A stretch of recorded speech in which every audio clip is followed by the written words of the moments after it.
إن الحمد لله نحمده ونستعينه ونستغفره ونؤمن به ونتوكل عليه ونعوذ بالله من شرور أنفسنا ومن سيئات أعمالنا من يهده الله فلا مضل له ومن يضلل فلا هادي له وأشهد أن لا إله إلا الله وحده لا شريك له وأشهد أن محمدا عبده ورسوله أرسله بالحق بشيرا ونذيرا وداعيا إلى الله بإذنه وسراجا منيرا من يطع الله ورسوله فقد رشد ومن يعص الله ورسوله فإنه لا يضر إلا نفسه ولا يضر الله شيئا أما بعد فقد قال الله تعالى في كلامه المجيد وفرقانه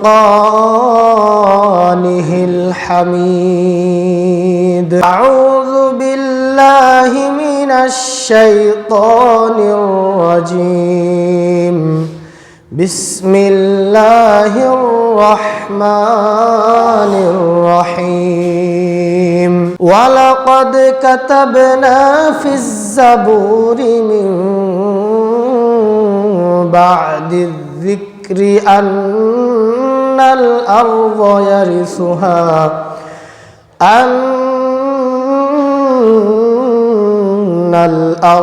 يرثها عبادي الصالحون الحمد لله যাবতীয় প্রশংসা সেই মহান আল্লাহ সুবহানাহু ওয়া তাআলার জন্য যে মহান আল্লাহ সুবহানাহু ওয়া তাআলা সাইয়্যিদুল আইয়াম জুমাবারে সঠিক সময়ে সালাতুল জুমআ আদায়ের লক্ষ্যে জামে মসজিদে আমাদেরকে উপস্থিত হওয়ার তৌফিক দান করেছেন সে মহান রব্বুল আলামিনের দরবারে শুকরিয়া আদায় করি, সকলে বলি আলহামদুলিল্লাহ। অতঃপর দরুদ ও সালাম বর্ষিত হোক সেই মহামানবের প্রতি যিনি সমাজের সর্বস্তরে ওহির বিধান প্রতিষ্ঠার মাধ্যমে বিশ্বের সর্বনিকৃষ্ট বর্বর জাহিলি সমাজের অসভ্য মানুষগুলোকে সোনার মানুষে পরিণত করে প্রমাণ করে গেছেন সেই মহান নেতার প্রতি শান্তির দ্বারা বর্ষিত হোক, সকলে বলি সাল্লাল্লাহু আলাইহি ওয়াসাল্লাম।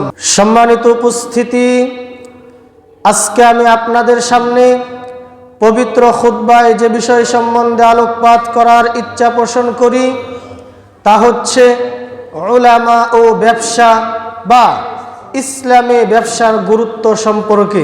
অত্র বিষয়টি কোরআন এবং হাদিস থেকে আপনাদের সামনে উপস্থাপন করার চেষ্টা করব ইনশাআল্লাহ তাআলা। ওয়া মা তাওফীকি ইল্লা বিল্লাহ আলাইহি তাওয়াক্কালতু ওয়া ইলাইহি উনীব। সম্মানিত উপস্থিতি, ব্যবসার গুরুত্ব এত বেশি যে আল্লাহ রাব্বুল আলামিন পবিত্র কুরআনুল কারীমে বারবার ব্যবসার কথা বলেছেন। শুধু তাই নয়, ব্যবসার মধ্যে যে লভ্যাংশ রয়েছে, যে লাভ হয়, এইটাকে আল্লাহ রাব্বুল আলামিন তার নিজ অনুগ্রহ বলে পবিত্র কুরআনুল কারীমে ঘোষণা দিয়েছেন। কিন্তু বড় দুঃখের সাথে বলতে হয়, বড় আফসোস আর পরিতাপের সাথে বলতে হয়, আমাদের সমাজে কিছু ভুল ধারণা বদ্ধমূল হয়ে আছে। একটা ছেলে উন্নত মানের পড়াশোনা করে এসে পড়াশোনা শেষ করে সে যদি ব্যবসায় হাত দিয়ে দেয় তাহলে সমাজে চতুর্দিক থেকে ছি ছির একটা রব উঠে যায়। এতটুকু পড়াশোনা করার পরেও একটা চাকরি পেল না, সে এখন ব্যবসা করে খাচ্ছে। তার মানে বর্তমানে যেন পড়াশোনাটা হয়ে গিয়েছে অন্যের চাকর হওয়ার জন্য। নিজে উদ্যোক্তা হবে এই জন্য বর্তমানে পড়াশোনা হচ্ছে না, এখন বর্তমানে পড়াশোনা হয়ে গিয়েছে অন্যের চাকর হওয়ার জন্য, একটা চাকরি পাওয়ার জন্য। এই জন্যই চাকরির জন্য শত চেষ্টা প্রচেষ্টা করার পরেও যদি টাকার বিনিময় হয়ে থাকে, ঘুষ দেওয়ার প্রয়োজন হয়, 5 লাখ 10 লাখ 15 লক্ষ 20 লক্ষ টাকা দেওয়ার বিনিময়েও যদি চাকরি হয়, তারপরেও আমাকে চাকরি লাগবে। অথচ ওই টাকাটা দিয়ে যদি সে নিজেই উদ্যোক্তা হতো, নিজেই একটা ব্যবসা খুলে বসতো, তাহলে ওই চাকরির থেকে আরো কত বেশি ভালো হতো। কিন্তু সমাজ এটাকে ঘৃণার চোখে দেখে, ছি ছির একটা রব চতুর্দিক থেকে উঠে যায় ওই ছেলেকে কেন্দ্র করে। এই হচ্ছে আমাদের সমাজে ভুল ধারণা। আরেকটি ভুল ধারণা হচ্ছে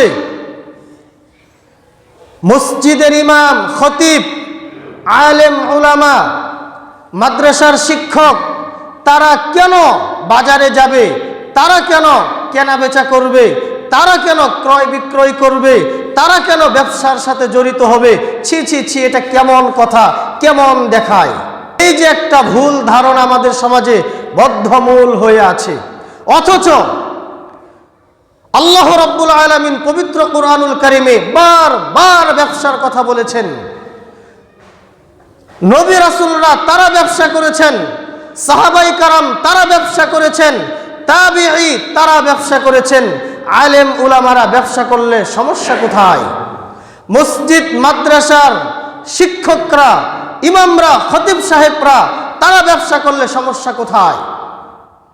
অথচ এই বিষয়টাকে কেন্দ্র করে সমাজে ভুল ধারণা বদ্ধমূল হয়ে আছে। সম্মানিত উপস্থিতি, মুসলমানদেরকে অঢেল সম্পদের মালিক হতে হবে, এ কথাই ঠিক। আল্লাহ রাব্বুল আলামিন পবিত্র কুরআনুল কারীমের 17 নম্বর পারার 10 নম্বর পৃষ্ঠার সূরাতুল আম্বিয়ার 105 নম্বর আয়াতে ঘোষণা দিয়ে দিয়েছেন, ওয়ালাকাদ কাতাবনা ফিজ জাবুরি মিন বাদিয যিকরি আন্নাল আরদা ইয়ারসুহা ইবাদিয়াস সালিহুন। আল্লাহ রাব্বুল আলামিন আসমানি কিতাবগুলোতে লিখে দিয়েছেন, জানিয়ে দিয়েছেন, এই পৃথিবীর মালিক তো তারাই হবে, এই জমিনের মালিক তো তারাই হবে যারা নাকি মুত্তাকি, পরহেজগার, ইমানদার, দিনদার, আল্লাহওয়ালা, আল্লাহভীরু, পরহেজগার, তারাই তো হবে এই পৃথিবীর মালিক, তারাই তো হবে এই দুনিয়ার মালিক। তাহলে আল্লাহ রাব্বুল আলামিন বলছেন মুসলমানেরা হবে এই পৃথিবীর মালিক।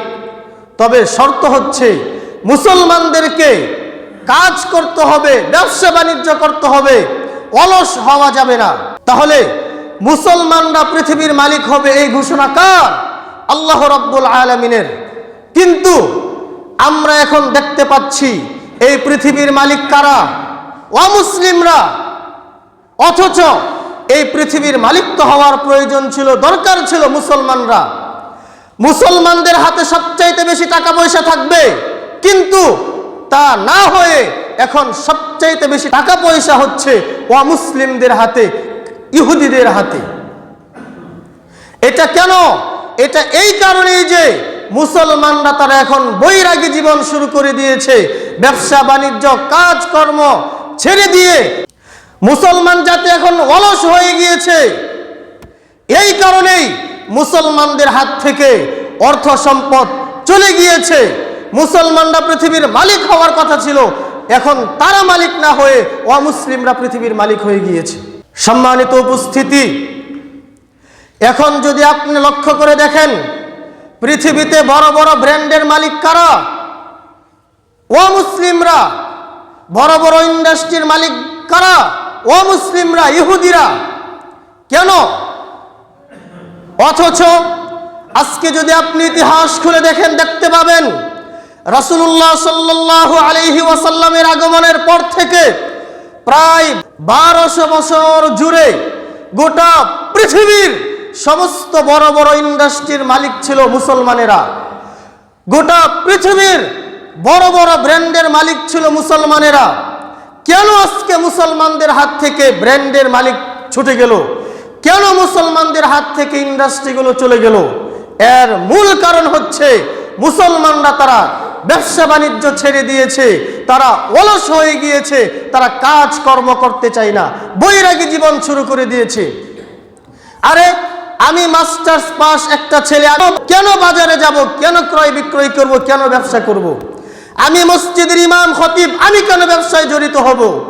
এই যে একটা চিন্তা চেতনা মুসলমানদের মাঝে ঢুকে গিয়েছে, এই কারণে আজকে মুসলমানরা তারা বড় বড় ব্র্যান্ডের মালিক হওয়া থেকে দূরে সরে গিয়েছে। ও মুসলিমরা তারা আজকে পৃথিবীর সব ব্র্যান্ডের মালিক হয়ে গিয়েছে, সব বড় বড় ইন্ডাস্ট্রির মালিক হয়ে গিয়েছে। ভালো করে মনে রাখবেন, যাদের হাতে টাকা থাকে তারাই কিন্তু পৃথিবী নিয়ন্ত্রণ করে। আজকে পৃথিবী নিয়ন্ত্রণ করছে কারা? ইহুদিরা। কেন? তাদের হাতে টাকা পয়সা রয়েছে, অর্থ সম্পদ রয়েছে। আজকে আপনি খোঁজ খবর নিয়ে দেখেন, প্রত্যেকটা ইহুদি বড় বড় ব্যবসার সাথে জড়িত রয়েছে।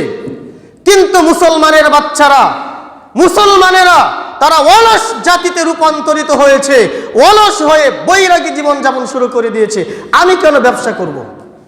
আমি মাস্টার্স পাস কমপ্লিট একটা ছেলে, আমি কেন ব্যবসায় জড়িত হব? আমি মসজিদের ইমাম খতিব, আমি কেন ব্যবসায় জড়িত হব? এই চিন্তা চেতনা যখনই মুসলমানদের মাথায় ঢুকে গিয়েছে, তখনই অমুসলিমরা পৃথিবীর সব কিছু নিয়ে চলে গিয়েছে। সম্মানিত উপস্থিতি, এমনি ভাবে আপনি পবিত্র কোরআনুল কারীম খুলে দেখেন, 29 নম্বর পারার 16 নম্বর পৃষ্ঠার সূরাতুজ জুমারের 20 নম্বর আয়াতে আল্লাহ রাব্বুল আলামিন স্পষ্টভাবে জানিয়ে দিয়েছেন, ওয়া আখারুনা ইয়াদরিবুনা ফিল আরদি ইয়াবতাগুনা মিন ফাদলিল্লাহ। এই পৃথিবীতে দুই শ্রেণীর মানুষ তারা যুদ্ধে লিপ্ত রয়েছে, তারা যুদ্ধ করছে। এক শ্রেণীর মানুষ হচ্ছে যারা নাকি অর্থ সম্পদ উপার্জন করার জন্য চেষ্টা প্রচেষ্টা করে যাচ্ছে, ব্যবসা বাণিজ্য করে যাচ্ছে, যুদ্ধ করে যাচ্ছে। দুই, ওয়া আখারুনা ইউকাতিলুনা ফি সাবিলিল্লাহ, যারা নাকি আল্লাহ রাব্বুল আলামিনের দ্বীনকে প্রতিষ্ঠা করার জন্য যুদ্ধের ময়দানে লিপ্ত রয়েছে। তাহলে দুই শ্রেণীর মানুষের কথা আল্লাহ রাব্বুল আলামিন পবিত্র কোরআনুল কারীমে উল্লেখ করছেন। তার মধ্য থেকে এক শ্রেণীর মানুষ হচ্ছে যারা অর্থ সম্পদ উপার্জন করার জন্য সদা সর্বদা চেষ্টা প্রচেষ্টা চালিয়ে যাচ্ছে, যুদ্ধ করে যাচ্ছে। কারণ এই কারণে আপনাকে অর্থ সম্পদ উপার্জন করতে হবে।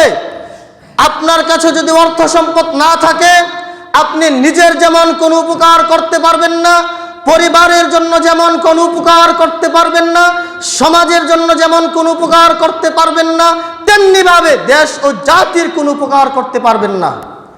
আপনার কাছে যদি অর্থ সম্পদ না থাকে, এই মসজিদ মাদ্রাসা আপনি কি দিয়ে তৈরি করবেন? এই মসজিদ মাদ্রাসা আপনি কি দিয়ে পরিচালনা করবেন? কি দিয়ে আপনি দেশ ও জাতির উন্নয়নমূলক কাজ করবেন? এই আয়াতের বুঝ থেকেই ওমর ইবনুল খাত্তাব রাদিয়াল্লাহু তাআলা আনহু থেকে একটি কথা বর্ণিত আছে। ওমর রাদিয়াল্লাহু তাআলা আনহু বলেছেন, আমার মৃত্যুটা যদি দুই অবস্থায় হতো তাহলে কতই না ভালো হতো। তার এক নাম্বার অবস্থা হচ্ছে, আমি যদি যুদ্ধ করা অবস্থায় মৃত্যুবরণ করতাম তাহলে এটা আমার জন্য কতই না ভালো হতো। দুই নাম্বার তিনি বলেছেন, যুদ্ধের পরেই আমি ব্যবসা বাণিজ্য করছি, এই ব্যবসা বাণিজ্য করা অবস্থায় যদি আমার মৃত্যু হতো তাহলে এই মৃত্যুটা আমার জন্য কতই না ভালো হতো। তাহলে দেখেন ইসলামী ব্যবসার গুরুত্ব কত বেশি। এমনি ভাবে আপনি পবিত্র কোরআনুল কারীম খুলে দেখুন, 28 নম্বর পারার 13 নম্বর পৃষ্ঠার সূরাতুজ জুমারের 10 নম্বর আয়াত আল্লাহ রাব্বুল আলামিন স্পষ্টভাবে জানিয়ে দিয়েছেন, ফাইদা কুদিয়াতিস সালাহ ফান্তাশিরু ফিল আরদ ওয়াবতাগু মিন ফাদলিল্লাহ। হে পৃথিবীর মানুষ শুনো, যখন সালাত শেষ হয়ে যাবে আর মসজিদে বসে থাকো না, আর মসজিদে বসে থাকার সুযোগ নেই। জমিনে ছড়িয়ে পড়ো, মসজিদ থেকে বের হয়ে জমিনে ছড়িয়ে পড়ো, ব্যবসা বাণিজ্য চাকরি বাকরি কাজকর্ম নিয়ে ব্যস্ত হয়ে যাও, রব্বুল আলামিনের অনুগ্রহ তালাশ করো। এই কারণেই তো ওমর ইবনুল খাত্তাব রাদিয়াল্লাহু তাআলা আনহুর যুগে একদল যুবক সালাত শেষ করে তারা মসজিদে বসেছিল।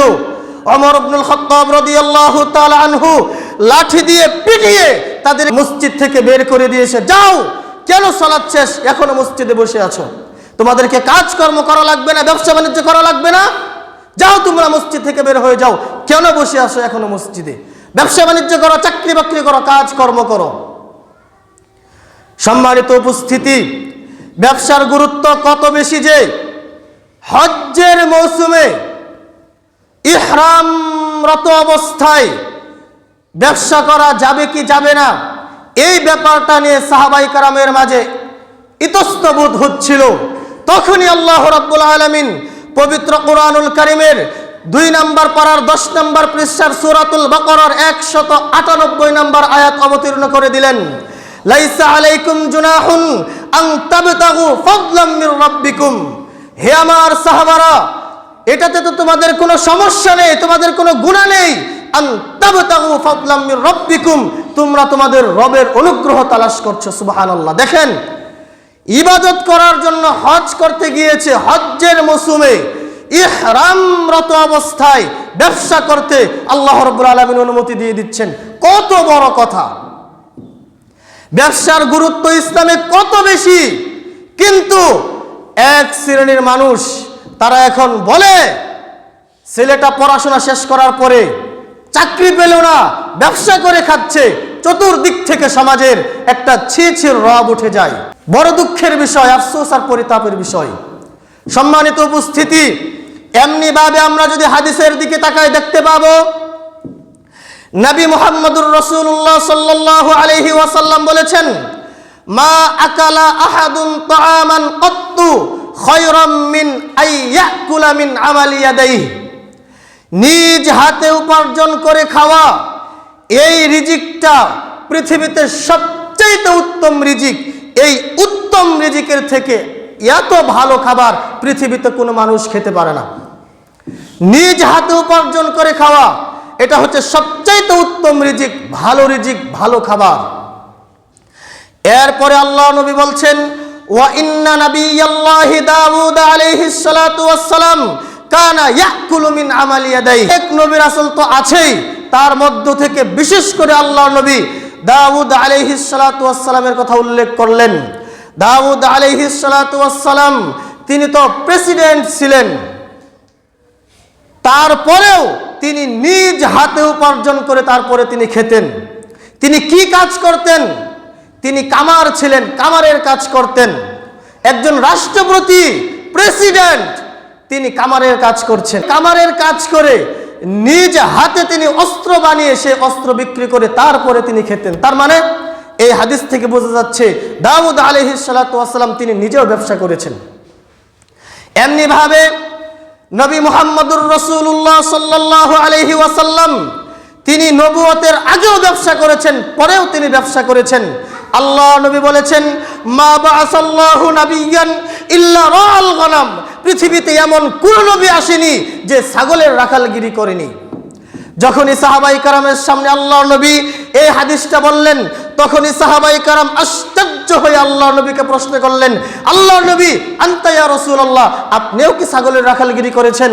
তখন আল্লাহর নবী এক বাক্যে উত্তর দিয়েছিলেন, হে সাহাবারা শোনো শোনো শোনো, আমি মক্কার অলিতে গলিতে ছাগল চড়িয়েছি। তাহলে এই হাদিস থেকে বোঝা যাচ্ছে একেবারে নবী আদম আলাইহিস সালাতু ওয়াস সালাম থেকে শুরু করে, সুলাইমান আলাইহিস সালাতু ওয়াস সালাম থেকে শুরু করে, মুসা আলাইহিস সালাতু ওয়াস সালাম থেকে শুরু করে, নবী ইব্রাহিম আলাইহিস সালাতু ওয়াস সালাম থেকে শুরু করে আমাদের নবী নবী মুহাম্মদ সাল্লাল্লাহু আলাইহি ওয়াসাল্লাম পর্যন্ত প্রত্যেক নবী নিজ হাতে উপার্জন করেছেন, ছাগল চড়িয়েছেন। অধিকাংশ নবী, প্রায় নবী তারা ব্যবসা বাণিজ্যের সাথে জড়িত ছিলেন। তাহলে এখন কেন আলেম উলামারা, শিক্ষকরা, মসজিদের ইমাম খতিবরা ব্যবসা বাণিজ্য জড়িত হলে কেন সমস্যা হবে? কোরআন এবং হাদিসে কি এটা নিষেধাজ্ঞা রয়েছে নাকি? সম্মানিত উপস্থিতি, এমনি ভাবে যদি আমরা সাহাবাই কেরামের জীবনী পড়ি তাহলে দেখতে পাবো নবী মুহাম্মদুর রাসূলুল্লাহ সাল্লাল্লাহু আলাইহি ওয়াসাল্লামের পরে যিনি হচ্ছেন উম্মতে মুহাম্মাদিয়ার সর্বশ্রেষ্ঠ ব্যক্তি আবু বকর রাদিয়াল্লাহু তাআলা আনহু, তার জীবনী খুলে দেখুন, তার জীবনী পড়ে দেখুন। তিনি বড় একজন ব্যবসায়ী ছিলেন। তিনি যখন ইসলাম গ্রহণ করেন, ইসলাম গ্রহণ করার পরে তার কাছে 40,000 দিরহাম ছিল।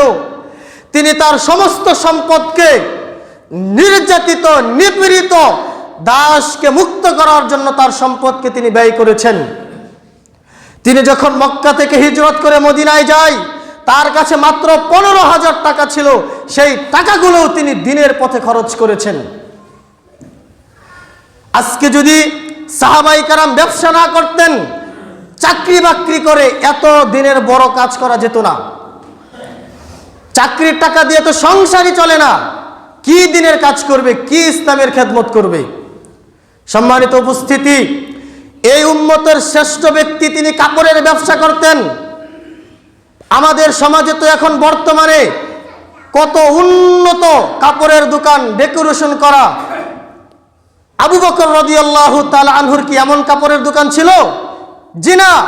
ফুটপাতে যেমন কাপড় বিক্রেতা কাপড় বিক্রি করে, আবু বকর ছিল তো ফুটপাতের দোকানদার। সে উম্মতের শ্রেষ্ঠ ব্যক্তি নবী মুহাম্মদ সাল্লাল্লাহু আলাইহি ওয়াসাল্লামের পরে তিনি দেখেন ফুটপাতে ব্যবসায়ীর মতন ব্যবসা করছেন, কাপড় বিক্রি করছেন।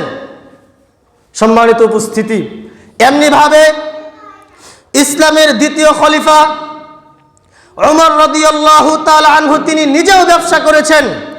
তিনি খলিফা হওয়ার পরে আবু মুসা আশআরী রাদিয়াল্লাহু তাআলা আনহু তার কাছে আসলেন। আসার পরে 3 বার সালাম দিলেন, আসসালামু আলাইকুম, আসসালামু আলাইকুম, আসসালামু আলাইকুম। আবু মুসা আশআরী রাদিয়াল্লাহু তাআলা আনহু সালামের উত্তর পেলেন না। উত্তর না পেয়ে তিনি চলে গেলেন। একটু পরেই ওমর রাদিয়াল্লাহু তাআলা আনহু বের হয়ে আসলেন। এসে বললেন, আবু মুসা আশআরী আমার কাছে এসেছিল, সে কোথায়? লোকজন বললেন তিনি তো চলে গিয়েছেন। আবু মুসার কাছে ব্যক্তি পাঠালেন, লোক পাঠালেন, আবু মুসাকে ডেকে নিয়ে আসো। আবু মুসা ওমর রাদিয়াল্লাহু তাআলা আনহুর কাছে আসলেন। আসার পরে ওমর রাদিয়াল্লাহু তাআলা আনহু আবু মুসাকে বললেন, তুমি কেন চলে গেলে? আমি তো তোমার সালামের জবাব আস্তে আস্তে দিয়েছিলাম। তখন আবু মুসা আশআরী রাদিয়াল্লাহু তাআলা আনহু তিনি একটি হাদিস বললেন যে আল্লাহর নবী বলেছেন, কেউ যদি কারো বাড়িতে যায়, কারো কাছে যায়, 3 বার সালাম দেওয়ার পরে যদি সে উত্তর না পায় তাহলে সে যেন ফিরে আসে। যখনই এই হাদিস বললেন তখনই ওমর রাদিয়াল্লাহু তাআলা আনহু ছিলেন খুব গরম মানুষ, কঠিন মানুষ। সাথে সাথে বললেন, তুমি রাসূলের নামে কথা বলবা আর সেই কথার দলিল থাকবে না, সাক্ষী থাকবে না, এটা হতে পারে না। রাসূল যে এই কথা বলেছেন, এই হাদিস বলেছেন, তুমি সাক্ষী নিয়ে আসবা। আবু মুসা তো বিপদে পড়ে গিয়েছেন, খলিফা তাকে ধমকি দিয়েছেন, তার কি আর অবস্থা ভালো থাকে? তিনি নিজে তো এই হাদিস শুনেছেন এটা নিশ্চিত, কিন্তু আরো কেউ শুনছেন কিনা তার তো এটা জানা নেই, সে তো এই বিষয়ে খেয়াল করেনি। তো একটু সামনে যেতেই দেখেন যে কয়েকজন আনসারী বসে আছেন। তাদেরকে গিয়ে বললেন, আপনারা কি রাসূলের এই হাদিসটা জানেন? তখন সকলেই বললেন, আরে আমরা সবাই তো রাসূলের এই হাদিস জানি, কেন ওমর কি হাদিস জানে না? তখন আবু মুসা আশআরী রাদিয়াল্লাহু তাআলা আনহু সেই আনসারী সাহাবীদেরকে বললেন, ভাইরা আপনারা আমার সাথে একটু আসেন, খলিফার কাছে যে আপনি একটু সাক্ষী দেন। তখন সেই সমস্ত সাহাবায়ে কেরাম বললেন, আমাদেরকে যেতে হবে না, আমরা যাবো কেন? এই যে আমাদের মধ্য থেকে সবচাইতে ছোট্ট আবু সাঈদ খুদরি, তাকে নিয়ে যাও, তাকে নিয়ে যেয়ে বলো যে হে আল্লাহর নবী এই হাদিস বলেছেন। যখন আবু সাঈদ খুদরি রাদিয়াল্লাহু তাআলা আনহু ওমর ইবনুল খাত্তাব রাদিয়াল্লাহু তাআলা আনহুর কাছে এসে এই হাদিসের ব্যাপারে সাক্ষী দিলেন, তখন ওমর রাদিয়াল্লাহু তাআলা আনহু আফসোস করে বলেছিলেন, আহারে, ব্যবসা বাণিজ্যের কারণেই আমার রাসূলের কাছ থেকে এই হাদিসগুলো ছুটে গিয়েছে। দেখেন, এই হাদিস থেকে বোঝা যাচ্ছে ওমর ইবনুল খাত্তাব রাদিয়াল্লাহু তাআলা আনহু তিনি নিজেও ব্যবসায়ী ছিলেন, ব্যবসা করেছেন। অনুরূপভাবে উসমান রাদিয়াল্লাহু তাআলা আনহু তিনি তো বিশাল সম্পদের মালিক ছিলেন, নামই তার ধনী, উসমান গনি, মানে হচ্ছে উসমান ধনী। আল্লাহু আকবার। তার দ্বারা ইসলামের এত বেশি খেদমত হয়েছে যে, তিনি ইসলামের এত বেশি উপকার করেছেন যে, মদিনায় ইহুদির একটা কুয়া ছিল, সেই ইহুদি মুসলমানদের কাছ থেকে অধিক টাকার বিনিময়ে পানি বিক্রি করত। আল্লাহ নবী ঘোষণা দিয়ে দিলেন, কে আছে এমন ব্যক্তি যে এই ইহুদির কাছ থেকে এই কুয়াটাকে ক্রয় করে কিনে নিয়ে মুসলমানদেরকে ওয়াকফ করে দিবে। তখন এই ঘোষণা শোনার পরে ওসমান রাদিয়াল্লাহু তাআলা আনহু যোগাযোগ শুরু করে দেয়। ইহুদি তো বিক্রি করতে রাজি হচ্ছে না, কারণ তার এটা ব্যবসা।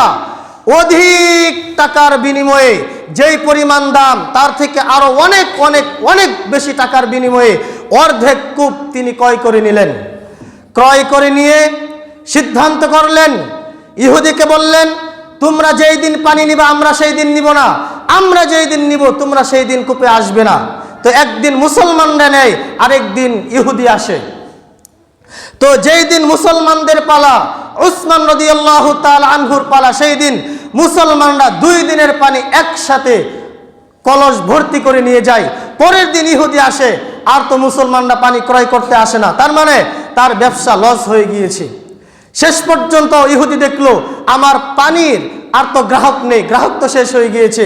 শেষ পর্যন্ত বাধ্য হয়ে ওই ইহুদি উসমান রাদিয়াল্লাহু তাআলা আনহুর কাছে বাকি কূপের অর্ধেক অংশ বিক্রি করে দিলেন। এরপরে উসমান রাদিয়াল্লাহু তাআলা আনহু আল্লাহর রাস্তায় সেই কূপটাকে দান করে দিলেন। সেই দিন আল্লাহ নবী বলেছিলেন, হে উসমান, তুমি হচ্ছে জান্নাত ব্যক্তি।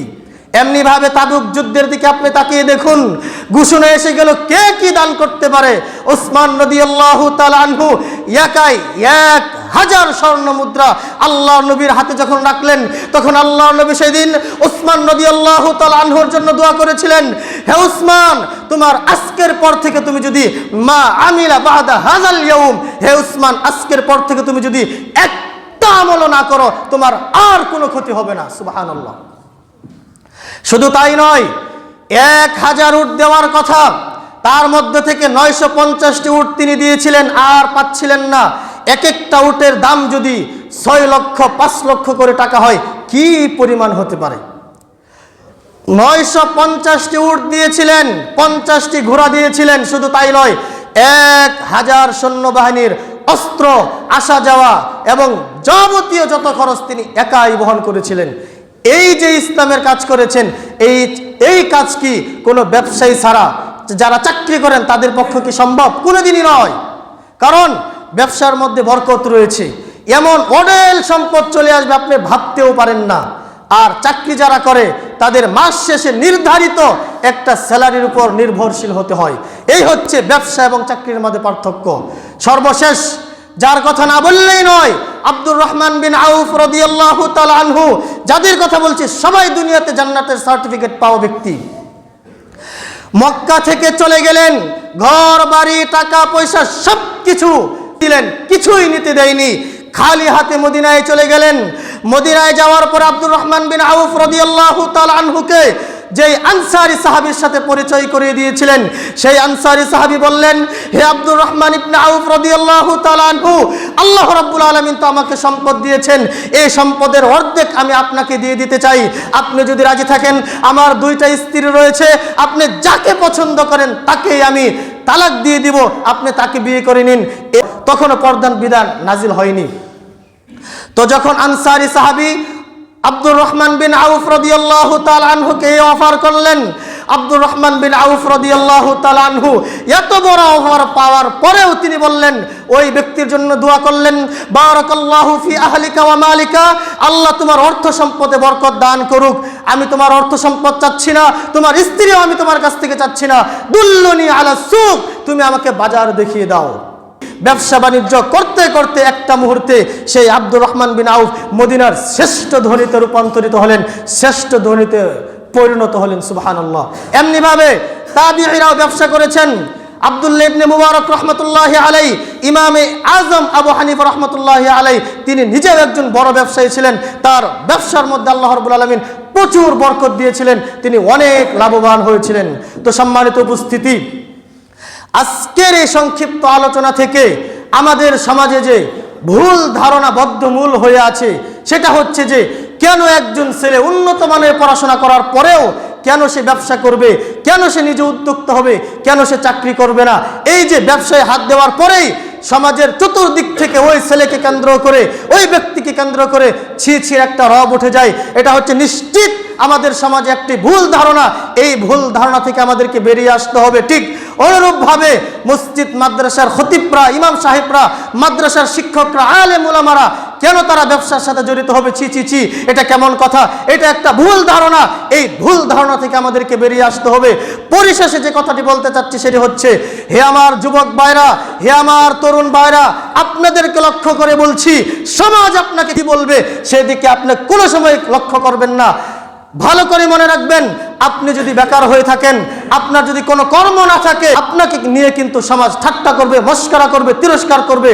আর যখন আপনি সফল হয়ে যাবেন তখন আপনাকে নিয়ে সমাজ হিংসা করবে। তাই ইসলামে জায়েজ আছে কিনা, যদি ইসলামে বৈধ হয়ে থাকে আপনি মাঠে ময়দানে নেমে যান, কাজে নেমে যান। অবশ্যই যেদিন ইনশাল্লাহ আপনি সফলতার ধার প্রান্তে চলে যাবেন, যেই মানুষগুলো আপনাকে নিয়ে সমালোচনা করতো ওই মানুষগুলাই আপনার পিছনে পিছনে ঘুরবে। আল্লাহ আমাদের সকলকেই ব্যবসা বাণিজ্যের সাথে জড়িত হয়ে বেশি বেশি টাকা পয়সা উপার্জন করে নিজের উপকার করার জন্য, সমাজের উপকার করার জন্য, পরিবারের উপকার করার জন্য, দেশ ও জাতির উপকার করার জন্য, ইসলামের উপকার করার জন্য আমরা সদা সর্বদা চেষ্টা করি। আল্লাহ রাব্বুল আলামিন আমাদেরকে সেই তৌফিক দান করুন। আমিন।